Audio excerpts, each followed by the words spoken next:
পাকিস্তানের বিপক্ষে সিরিজ হেরে একই বললেন লিটন কুমার দাস। দেখতে চোখ রাখুন পুরো ভিডিওতে। সংযুক্ত আরব আমিরাত ও পাকিস্তানের বিপক্ষে ব্যাক টু ব্যাক সিরিজ হেরেছে বাংলাদেশ। বাংলাদেশের ব্যাটিং, বোলিং ও ফিল্ডিং কোনো বিভাগে উন্নতির ছোঁয়া নেই। একদিকে বাংলাদেশ ক্রিকেট বোর্ডে অস্বস্তিকর পরিস্থিতি, অন্যদিকে মাঠের ক্রিকেটে একের পর এক সিরিজ হারছে টাইগাররা। সব মিলিয়ে বাংলাদেশ ক্রিকেট এখন টালমাটাল অবস্থায়।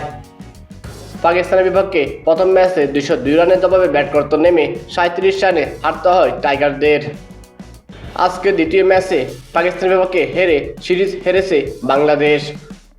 সব মিলিয়ে ম্যাচ পরবর্তী সংবাদ সম্মেলনে লিটন কুমার দাস বলেন, আমাদের ব্যাটিং, বোলিং, ফিল্ডিং কোনো বিভাগেই ভালো হচ্ছে না।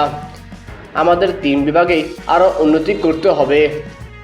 ধারাবাহিকতা থাকাটা জরুরি, কিন্তু আমরা ধারাবাহিক হতে পারছি না।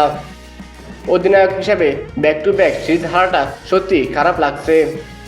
তবে যা হয়ে গেছে তা নিয়ে আর ভাবতে চাই না। ভবিষ্যতে কীভাবে এগোবো তা নিয়ে পরিকল্পনা করতে চাই। তো দর্শক, লিটন দাসের এমন মন্তব্য আপনারা কোন দেশে দেখছেন তা জানিয়ে দিন কমেন্ট করে।